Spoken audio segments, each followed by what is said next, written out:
it hurts a lot of these protocols that I think their curve pools are probably one of the most important parts of their business when you're talking about JPEGs, when you're talking about metronome. Like, these are critical parts of offering their users liquidity.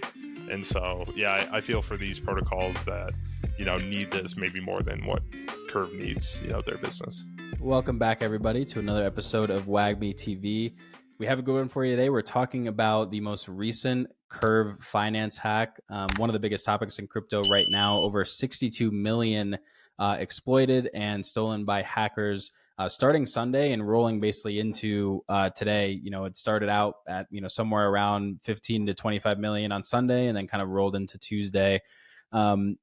Initially, just kind of a quick breakdown. So when things started on Sunday, it was the pegged ETH liquidity pool. So for the JPEG project, that's known to kind of basically facilitate a bridge between NFTs and DeFi.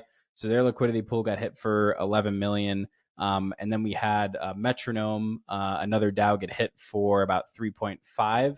And then we also saw, following that, in addition to that, we also saw Alchemix get hit on their liquidity pool for about 22.6, and then Curve DAO for 24.7. So we're going to dive into what actually happened. That's more of kind of the timeline, right? And with this being such a high attention DEX with 1.7 billion ish locked in total value, obviously this is going to be kind of top of the news for crypto this week. But essentially, it started with some of these liquidity pools being hacked because a popular compiler that's used inside of these DEXs to build out some of these protocols. Essentially, it's called Vyper, and essentially, it's a coding software that helps compile some of these smart contracts. And so apparently there was a security feature that was vulnerable on an older version of it that the Vyper compiler team had not updated. And so that was kind of the key vulnerability that led to this. And we're going to dive into a little bit more of what actually happened with that and what caused that, because obviously that's going to have some implications, coming down the line. Ev, I think you have a couple of key details to walk us through in terms of what the actual technical terminology is and how this actually happened and how the hackers were able to do it. Yeah, what happened here was essentially the user was able to create a malicious contract. We'll call it contract B here in this image. And essentially what happened is contract A, the liquidity pool, reached out to send funds to the malicious contract. And there was a fallback function in the malicious contract that then recalled the send funds function before the actual liquidity pool contract should call update balance. So, this would be like if you had $10 million in your bank account, you withdrew $5 million and your bank account did not update. You were able to pull another $5 million repeatedly throughout the process, really draining the bank of the funds. And that's what happened with these liquidity pools. And so, yeah, it's crazy too, because like you said, Curve is one of the biggest DeFi protocols in all of DeFi. And so it's something where, this could have happened on many other different, DEXs or protocols, but unfortunately it was Curve and it was hit hard. So I know Curve's kind of had some tough news in the past couple weeks, just around the founder and different loans he has out. And it just seems like when it rains, it pours here for Curve. So yeah, another tough week for the Curve protocol. Absolutely. Thank you for running us through that. And it's really interesting to see what kind of the next steps are going to be, right? Because I obviously, in crypto, it's not like there's FDIC and FDIC insurance, so that money is going to be gone, right? First of all, but second of all, what's Vyper going to do as a response, right? Because it is a see, I couldn't find necessarily the numbers on how many customers or how many smart contracts have been compiled by Vyper, but just going through a little bit of the kind of initial research that we did ahead of this, it's mentioned in pretty much every major smart contract like website or tutorial. So I mean, this is on ethereum.org, and it's talking about, Solidity, Vyper, and a couple of other kind of programming languages that you can use to build or support smart contracts. And so I mean, this is on ethereum.org, right? So if they're having an article and support, documentation on something like Vyper, obviously it's pretty well known. They have substantial GitHub documentation as well, as we've kind of gone through and looked at what are the supporting documents they have for people coding. But it sounds like it's something that's quite popular, which from my standpoint, really poses a lot of risk for other dexes.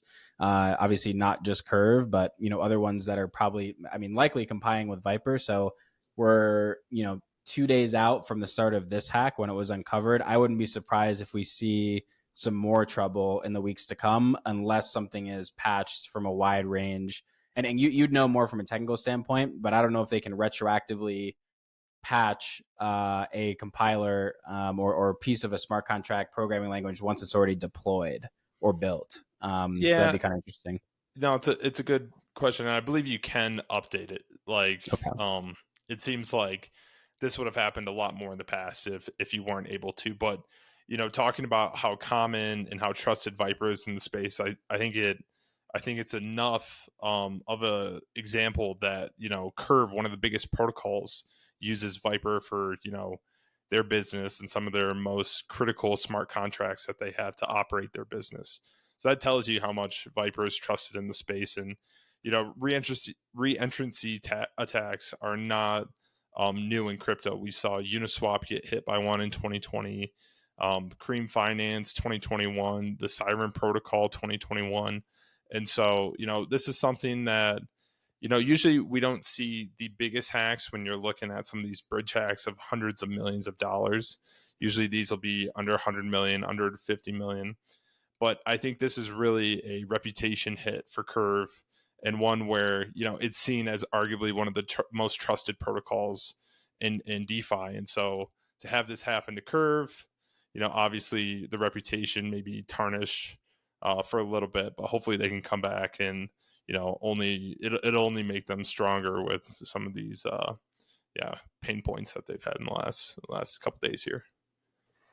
Absolutely. I think that's a great point, right? With Curve being one of the more popular dexes, a testament to how popular Vyper is, that Curve is using Vyper.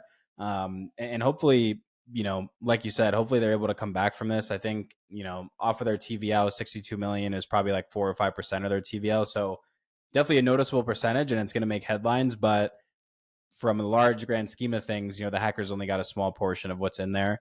But granted, it's still a notable percentage. But I would at the even same say time, a drop in the bucket, right? 1.67 billion to 60 million. I think it's a drop in the bucket, but it hurts a lot of these protocols that I think their curve pools are probably one of the most important parts of their business. When you're talking about JPEG, when you're talking about Metronome, like these are critical parts of offering their users liquidity. And so, yeah, I feel for these protocols that, need this maybe more than what Curve needs, their business. Exactly. I think that's a really good call out. And also, the other issue too is like a lot of trust is needed to, stake tokens in a liquidity pool. And so if some of these protocols are saying, hey, we're using Curve token, or we're using Convex, or we're using Curve Finance, like there's going to be a lot more hesitance, I think, at least for the next few months. So going to be interesting to see how this plays out. We'll definitely keep you guys updated if there's going to be more hacks or anything else that comes down the line. If we get some sort of notable news from Vyper in terms of the updates there. But would love to hear your thoughts on this. Hopefully none of you guys were affected out there, or if you were, for not very much. But just a good reminder to be safe and kind of understand the risks of putting money in liquidity pools. And again, let us know your thoughts in the comments. Like, comment, subscribe if you found this helpful. But until next week, WagMe.